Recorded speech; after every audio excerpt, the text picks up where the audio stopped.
Welcome to my Monday edition of On the Beat. It's brought to you by Ingles Supermarkets. Great place to check out for all your grocery, supermarket, and meal needs. So today, let's just start out with the Super Bowl. I know everybody checked it out. Certainly, I watched it just like everyone else. I was there for the commercials as much as I was the game, especially the commercials. As it turned out, the game left much to be desired.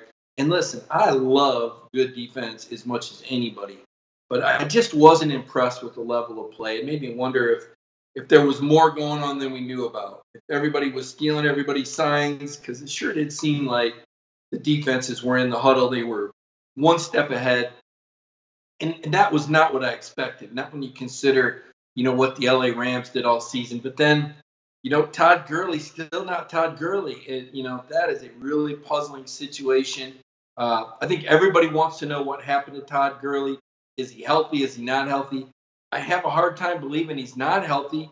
Why would they play him in the game if he was? But certainly not the same guy that we saw during the regular season. So maybe healthy enough to play, but not 100%, because without the Gurley we saw during the regular season, the Rams, they weren't the same football team. When they're not able to run the ball and get their play action game going, just not a great look for the Los Angeles Rams without a healthy Todd Gurley. The Patriots, Brady made the big throws when he had to. I guess if there was something that I was happy to see as a football fan, it was great to see Gronkowski make those plays. I mean, here's a guy that's had injuries the whole season. Believe me, I know that because I had him on my fantasy football team. So to see Rob Gronkowski come out and play like that, I thought was pretty cool to see a guy step up in what may have been his last game. Not sure, haven't seen any of the reports yet. If he is, if he's not, I know there was a lot of speculation on that. But as far as Georgia goes, really a good commercial for the Bulldogs. Sony Michel getting the only touchdown in the Super Bowl. That's a lot of pub. Certainly a great feat for Sony. Also, 6 touchdowns in the postseason. That sets a rookie record. Pretty amazing. Sony Michel scores 6 touchdowns in the regular season, 6 in the playoffs. I think his total yardage rushing was like 334, something ridiculous like that, averaging over 100 yards a game. And boy, did Sony come on and really get it done for the Patriots. And very impressive. David Andrews at center, also very impressive game. So it turned out to be some great publicity for Georgia. I think just the whole event, Mercedes-Benz Stadium was amazing. Georgia fans know that firsthand. I've seen 3 games, 3 college football games in there. It doesn't disappoint. And this is coming from somebody that was kind of disappointed when I heard, they're, getting rid of the Georgia Dome. I really like the Georgia Dome. Man, why are they getting rid of it? Well, they got something even better now, even cooler. I would say maybe the best multi-purpose stadium in the country. And from an aesthetic standpoint, just amazing, just a site that you don't forget. Very unique and very well done by the folks there at Mercedes-Benz Stadium. So if you live in Georgia, if you're a Georgia football fan, a lot of pride, I think, in your state. The game went off without a hitch. Didn't hear a lot of complaints. The city showed it could handle it. It is an amazing city, and it is a great state. You see it getting better and better. You see all those signs for the economy. Not here to be the Chamber of Commerce today, though. Here to talk football with you, take your questions. So I'm going to take a look here on our Facebook page and see if you've got any questions for me here on the Ingles on the Beat segment as I get started. You might have saw the story I did this morning. I think this is a really big story. I know there's probably some folks in Tennessee that would rather it not be such a big story. But look, when you've got a guy who was elected captain for the first game of the season, when you've got a guy who was named the most improved offensive player of the spring, when you've got a guy that the head football coach decides to bring to SEC Media Days as a representative of the school, that says something about that guy. And that guy is Eli Wolf. And Eli is a tight end that's taken a really hard look at Georgia. I know that he's very interested in the Bulldogs, and clearly the Bulldogs are interested in him. Jake Fromm has talked to Eli. Charlie Werner's talked to Eli. Isaac Nada called and talked to Eli. So Georgia making sure that Eli's getting all the questions answered. And, somebody on the outside looking in might say, no, wait a minute, this guy would catch 5 passes last year, Mike. Yeah, only 5 passes. Now, I can't tell you what the Tennessee offense was doing last year, but it wasn't doing a whole lot, quite frankly. And when it did go to the tight end, they had the number one JUCO guy signed. Was it Dominic Wood Anderson, I think his name was? He came in there, he caught 15 balls, but it wasn't like there were a whole lot of balls to go around. And Eli spent a lot of his time blocking. Jeremy Pruitt, he's from the same school of thought that Kirby Smart is when it comes to what he wants receivers doing. He wants those guys blocking. At Tennessee, even more so at the tight end position. And the reason why is because Tennessee's offensive line is a little smallish. It's a little smaller. And Jeremy wanted a bigger tight end than what Eli Wolf could manage. He got himself up to 236. I think his playing weight dropped to 230. And I think when his playing weight dropped, I think Pruitt pulled him off the field. Said, look, I want you to be heavier. I need a heavier guy at tight end. And Jeremy wasn't coming off that. Now, Eli, gained, I think, 20 pounds since January. I don't know how realistic it was that he was going to keep that weight on. But still, there he was. He caught a pass in 5 straight games. He caught a touchdown pass against South Carolina. You see the picture of that on the article. So, I mean, this is a guy who's well respected. This is a guy who's well thought of. He's a character guy. He comes from a very good family. His older brother Ethan played at Tennessee, and Ethan, I believe, with the Green Bay Packers practice squad. I know personally to have a lot of character. I wrote a scathing article about what an NFL scout had said about Ethan Wolf, challenging his physicalness, and that would have been an opportunity for that guy to cop an attitude and get defensive. And let me tell you, he didn't. He was first class the whole way through. It didn't even faze him. And he went out and had a very physical senior year and gave himself a chance in the NFL. Now, a lot of people didn't like that article, but, had anybody ever told Ethan Wolf that? I don't know. Had he ever seen it in black and white? I'm not sure. You hope that when something like that is thrown right out in front of you, that you respond in the right way. And Ethan Wolf did. And Eli Wolf, another guy that has so much respect there because he came to Tennessee as a walk-on and had to earn his scholarship. So everything he got, he earned. And this is after setting all these high school records at his high school back in Minster, Ohio. So this was a guy who was a receiver in high school. So he's grown into a tight end. So you're losing Isaac Nauta, 6'4", 240, right? The number one tight end prospect coming in. Look, Eli Wolf's not Isaac Nauta, but he's 6'4", 236. He's a guy who can catch the football. He's a proven guy. He's a tough guy who's played in the SEC, who knows what he's in for. There's not going to be any surprises for Eli Wolf when he gets to Georgia. He's going to know what his job is. He's going to know what the challenge is. And he's going to be a guy that's going to be ready to work hard if Georgia can get him. Ohio State has got to visit with him this weekend. Now, the thing about Eli, he's going to count towards the 2020 class. He's going to be able to play right away. So the Buckeyes trying to get in on him late. Georgia has made their pitch. He was in on a visit, I want to say January 27th. He was on campus, unofficial. I believe he paid for that himself. And right now, the Wolf family just trying to decide where they want Eli to spend his senior year. But they really like Athens a lot. They really like Georgia a lot. But Ohio State is the home state school. So that's what to look for there. It would certainly help Georgia out at the tight end position because you really only got 2 healthy guys that are coming back at tight end next year. Charlie Warner, obviously, the senior, and has done some great things. And then, of course, John Fitzpatrick, the redshirt freshman. And this isn't to say that Eli Wolf is there to displace either one of these guys. That's not how it works. If you haven't been watching closely, Kirby does a lot, and Georgia does a lot with committee. They like to go deep at position. They like to stay fresh. You don't see Georgia getting worn down very often. Okay, the breakdowns that happened that were losses to Alabama were not physical breakdowns. All right, they were mental breakdowns. They were guys busting assignments, whether it was a safety getting looked off by Tua or whether it was a true freshman who still doesn't know how to contain, regardless of how many stars he has, who was exposed when DeAndre Walker went out with the injury. That's what happened against Alabama this year.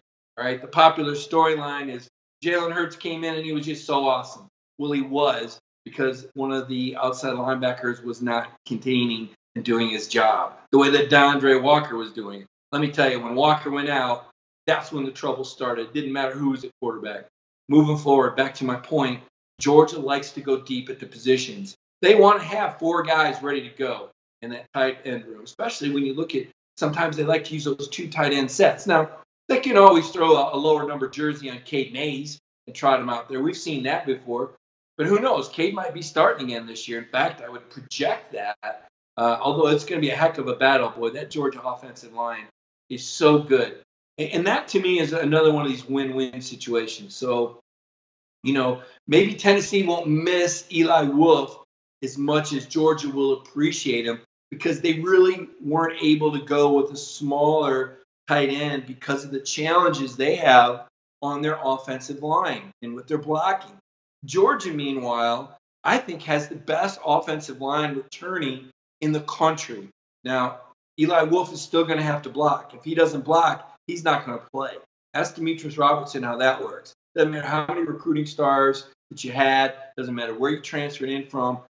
Kirby is not going to put somebody on the field that's not going to block downfield, not going to be a good teammate. The thing you know about Eli Wolf, good character guy, good teammate, good family. He's going to walk the line. If anything is within his ability to do it, he's going to do it. I think he's a plug-and-play guy. Again, I'm not going to sit here and tell you he's going to have the same level of production that Isaac Nauta did, but I'm not going to write him off either because I do think that the Georgia receiving corps has dropped down a little bit. I think it's a little bit thinner than it was a year ago. I don't feel quite as strong about the Georgia receiving group going into 2019 as what I just saw in 2018 or 2017. So there may be more opportunities for the tight ends. Certainly, we know it's going to be the DeAndre Swift show. But even Swift can only do so much. Kirby's not going to wear that guy out by the midway point of the season. He needs Swift to be healthy when they play Alabama in the SEC championship game and when they get to the college football playoff. So the ball's got to be spread around. We know that Georgia lost a lot of receivers. Terry Godwin, McCole Hardman, both going pro early. Riley Ridley. Those are 3 big targets right there. 3 go-to guys. You got Holloman back, but then after that, a lot of youth coming in. So another tight end, another guy who could create a matchup problem, like an Eli Wolf, who's strong, tough, and dependable enough to block for you, but who can also release and beat that linebacker in coverage. And I think that's what George is looking at. And so now Eli Wolf's got to make that visit to Ohio State after National Signing Day, and then he's got to make a decision of whether he stays home and plays for the Buckeyes, another program with championship visions, a program that'll probably be favored to win the Big Ten again, or does he go to the rival school, Georgia, where he can win an SEC championship next season and compete for a national title? So there's a lot to think about. I know the family's being very thorough with this decision. They're considering everything. Right now, they know they like Georgia a lot, but they're going to give Ohio State a look before making a decision. I'm going to check out the comments here and see if I've got any questions for me. No doubt about it. Stop in Ingles Markets tonight. Make it a deli night. Great deli department. Again, fresh food. Great place to do your grocery shopping. Really appreciate the Ingles sponsorship for On the Beat today. Fitzpatrick's going to be clutch. John, I don't have any doubt about it. Listen, Kirby doesn't sign guys unless he believes they're going to be players. But again, when you're a redshirt freshman, all right, it's new. You can only do so much in practice. As fast as Georgia goes and as hard as Georgia goes, there's so much to be said for SEC experience, especially when you're talking about the tight end and receiver positions where you've got to know so much. You got to make the right read. Tight end maybe, arguably, I say, behind quarterback, tight end is the toughest position in football. And the reason why is because you got to be a blocker and you've got to be able to be a receiver and run routes. You've got to have hands, and then you've got to have the speed and agility to get away from people and break tackles. Oh, and by the way, you pretty much need to know the whole offense when you play tight end. There's so many movements involved, tight ends involved in a lot of that. A lot of blocking. You've got to know all the blocking schemes as well. Very difficult position for a young player to make an impact at. So I'm with you. I think John Fitzpatrick is going to be a player, but I think that Georgia wants to know they've got another tight end with some experience out there with Charlie Warner. And as we know, injuries can happen. We saw it happen to Charlie in the Rose Bowl a couple years ago. I can share this now. One of the first assignments I had after joining Dog Nation last summer. Man, time's flown by, but I went up to that Bruce Arians golf tournament. And I had a few minutes with Shane Beamer, and I've known Shane Beamer for a long time. Of course, he's Frank Beamer's son. I think Shane Beamer is going to be a head football coach here in the next few years. He's a guy to look for. Really impressive guy, certainly. Georgia had him on their staff. They think a lot of Shane. Went to Oklahoma. But, I pulled Shane aside and I said, hey, man, kind of give me your Cliff Notes version. I mean, I saw the last play of the National. I was there covering that game. I saw the game. I know what happened. But what's the story? Give me one of the stories behind the scenes. I mean, what are people missing here? And Shane said, let me tell you something. That Charlie Werner injury killed us. Charlie was going to be a huge part of our postseason game plan. That really affected some of the things we could do. And I haven't written about that yet. But when we talk to Charlie about it, he doesn't lament that. I mean, he's a guy who looks forward. He's a team leader kind of guy. Doesn't like to really talk about himself unless he's joking around about colored jerseys. But I thought that was really interesting insight from Shane Beamer of just how much that Charlie Werner injury hurt Georgia. Maybe if he's healthy, they beat Alabama for the national title. Just another thing, that I've kept in the back of my mind where it concerned the Georgia tight ends and how they like to use them, how they like to plan for them. They like to have two guys on the field at times, that ace formation. And you get an Eli Wolf, and now you don't got to take that page out of the playbook, right? If you've only got two healthy tight ends going into September, maybe you don't have a lot of ace formation in the playbook. You don't have a lot of double tight end sets. And that's one less thing that James Coley can do. And the whole key to what Georgia likes to do with this pro-style offense, they're so versatile. They can look at a defense and say, all right, this is where they're weak. This is how we're going to exploit them. Because Georgia has talent all over the place. And certainly the coaches with the X's and O's really anxious to see what Coley does. I'm expecting, and I haven't written yet again, giving you guys some stuff to plan on writing here in the next couple of weeks. I'm expecting a little more up-tempo from Coley. I think you're still going to see Georgia going to be a football team that runs the ball. Kirby is not going to compromise on that. He's just not. He believes in it. He's all in on it. But the reality of it is right now in the backfield, Harion's an iron head. We saw what he did against Texas. Really stepped up and gave people a lot to be excited about this next season. It was really great to see Brian Herion running that way. And I remember covering Tennessee, seeing Herion do that before. And, man, Chip, tell me about that guy, Oh, yeah, that's Brian Herion. They got a lot of good guys. He impressed me. And he kind of got lost in the shuffle there. Obviously, Chubb and Michelle and then Holyfield stepped up and had a great campaign. I think Brian Herion is primed to have a big season next year, behind Swift. So keep an eye on that as well. Let me take a look here. Nate McBride, John, I don't know what to tell you, man. You got a head coach in Kirby Smart. I think he knows what he's doing. I think he'd move the guy if he thought it was best. You believe in James Cook? Man, I do too. I thought he was electric. I thought he was fantastic, fascinating. You saw the comments from the teammates early on, but then maybe a little freshmanitis. Maybe hit the freshman wall. We saw him have that fantastic run against Vandy. I think it would have been a 72 or 68-yarder. My memory, I can't remember, but it got called back because he stepped out of bounds. But we saw the juice, and we saw what Cook could do.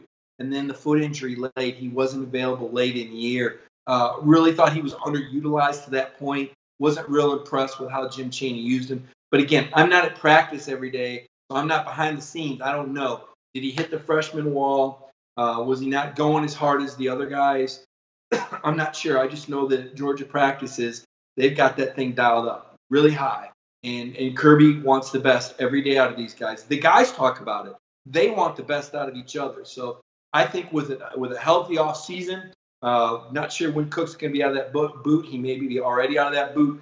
But if we see him in spring drills, that would be a great sign because I think he's a dynamic playmaker, and I think he could soften the blow a little bit at receiver. I'm not saying he's going to move to receiver, but is he a guy that I would line up in the backfield in a shotgun with two backs and maybe motion one guy out, whether it's Swift or Cook? Oh, yeah, I'd love to see both of those guys on the field at the same time. Multifaceted is a good word for that.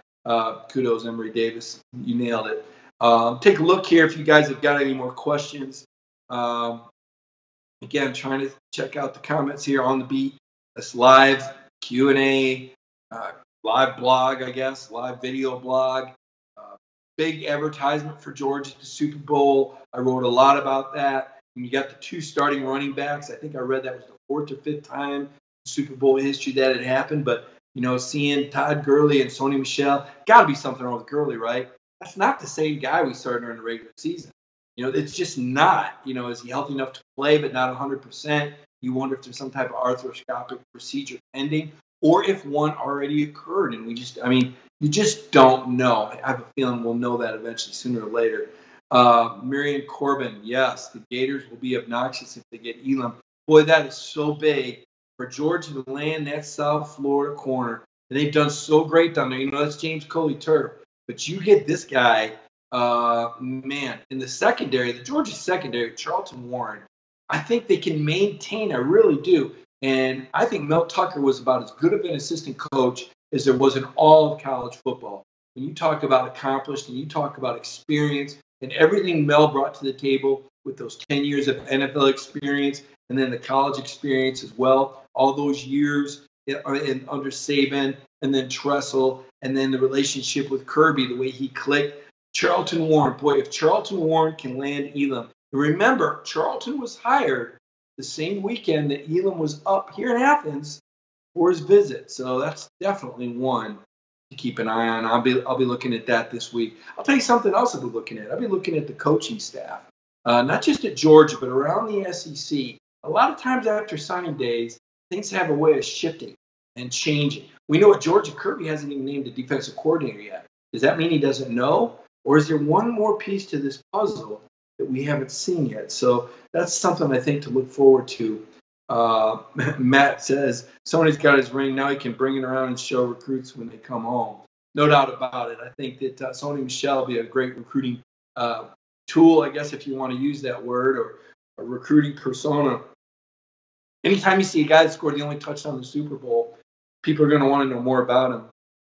And Sony's got a great story to tell. Certainly a very accomplished career at Georgia. I know Connor Riley did a really good story on Sony getting that redemption. We all saw the picture of a dejected Sony after they lose the national title game versus, a little over a year later, now he's a Super Bowl champion, and really arguably could have been the MVP.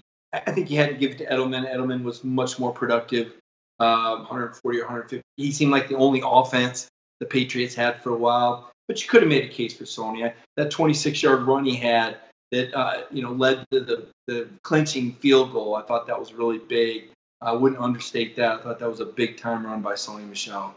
The jazz hands from David. A lot of memories from that game. I know, Marion, you're disappointed they didn't give Todd Gurley the ball more. Honestly, he just didn't do much with it when he had it. He's just not running the same way. He's not the same guy. Listen, the Rams aren't stupid. These coaches aren't stupid. They know what's working and what's not working.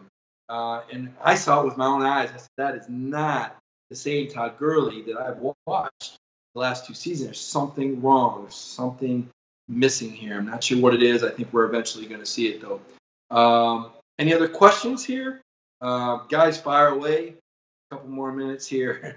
Matt Vaughn says Jim Chaney calling the plays for the Rams last night. Actually, wasn't Jim Chaney once the tight ends coach of the St. Louis Rams? And no, I don't think he was calling plays last night. No doubt about it. James Bryant talking about David Pollock. Man, what an animal. What a beast. And again, that's back, 20, 15 years ago. And I remember Pollock and just the havoc that he wreaked. Just a one-man wrecking crew. You talk about a player that helped change the culture. Georgia had such an edge at the early start of this millennium with Pollock and David Green at quarterback. It was a different Georgia than we'd seen those early Mark Richt years. Man, they were tough. And Georgia's never been down. I think that's one of the great things about this program. I think that's why this fan base is so supportive. And for the most part, it's a really happy fan base and a supportive fan base. Yeah, they set their sights high, and when the team disappoints, they get down for an afternoon. But for the most part, this is a really positive fan base. I think it says a lot for the Georgia community. Georgia football, like I said, it's never really gotten too down. There's some years that aren't as high as others, but Georgia's kind of always in the mix. They're always in the conversation. What Kirby's done is take it to a whole new level, though. I mean, now you're looking at Georgia as a championship program year in and year out. You're expecting Georgia to have the number 1 or number 2 class in the country. These are expectations that have changed. One thing I'll close with here, and I see someone, Phil Rogers, mentioned about Georgia taking one game at a time on the schedule and Notre Dame. And I was struck by something that Terrell Davis said. Remember, Terrell, a guy from San Diego, actually started out at Long Beach State, would have never came to Georgia unless his college program at Long Beach State had got shut down. But he said, Georgia's a national program, or a true national brand. I mean, I know Georgia schools always, every school I've ever covered, always think, oh, yeah, well, we're a national. Well, really, you're not. Okay? It kind of rotates around. But Georgia right now really is. I mean, you mentioned 5 college programs to watch, and you're going to click off Georgia within those first 5. You're just going to do it because Kirby Smart is going to have Georgia right there. They're right on the edge, right? They've been right there, almost beat up. But one of the things Terrell Davis said that I agree with, when you've got a program that's this strong, with this sort of momentum, you got to take advantage of it. Out of sight, out of mind, okay? He said Georgia needs to play a national schedule. Here's the problem, or here's the challenge. The home and home of Georgia Tech. It gums it up. You won't find many programs that are playing 2 home and homes with Power 5 schools outside of the conference. Okay, so you got the in-conference schedule. And that's challenging enough with Auburn as your annual opponent, because Auburn generally a pretty good team. But when you look at the out-of-conference game, you want to play that home and home, you're stuck with Georgia Tech. It's a mediocre program, and it's a game that does nothing outside of the state. And the scary part is, if it starts to do something outside of the state, if Georgia Tech does get good enough, then you're kind of giving them a big game the week before you play the SEC title game. I think the Georgia Tech game really puts the Bulldogs in a quandary. I know Kirby wants to schedule national games as well. He's talked about that. He's never said anything about the Georgia Tech rivalry in that sense, but it's my observation. You want to play a home and home with Clemson. You want to play a home and home with Notre Dame. How do you do that when you've already got a home and home with Georgia Tech, right? You can say, well, other teams, well, Alabama's playing Auburn. It's an SEC game. Alabama still has 4 other non-conference games, right? I mean, South Carolina sort of got the same challenge with Clemson, but South Carolina is not a national program. They're not Georgia, right? Not many teams are right now. What are the teams you really put with Georgia right now? Clemson, Alabama, Georgia. Clemson, Alabama, Georgia. Who else? Is there anybody I'm missing? I'm not ready to say Ohio State when you lose to Purdue by some 20 points or whatever, okay? Not quite ready to say Ohio State. They're not quite there. Is there anybody in the ACC that does anything for you? I don't think so. How about the Pac-12? What happened to the Pac-12? Where are they at right now? Georgia's got momentum. They're out in front of the pack. They're going to have a great signing day. I talked with Jeff Santel earlier. Jeff's going to have some great stuff. I'm not going to tell you what he's going to write. Keep your eyes peeled on Dog Nation. Follow Jeff Santel on Twitter. Follow me on Twitter at MikeGriffith32. I'm going to write some stuff in the next few days as we close in on signing day. I want to thank everybody for joining me today on this On the Beat segment brought to you by Ingles. Hope you enjoyed it. If you've got more questions, send me a message on Twitter at MikeGriffith32. At MikeGriffith32. Send me a message. Put the question in this post. I'll go look at all the comments, even the ones, even the mean ones, and I'll get back with you. So until then, everybody have a great Monday. Enjoy signing day. Dogs have got another really special class coming in on Wednesday. Jeff Santel is going to be all over it. Have a great Monday, everybody.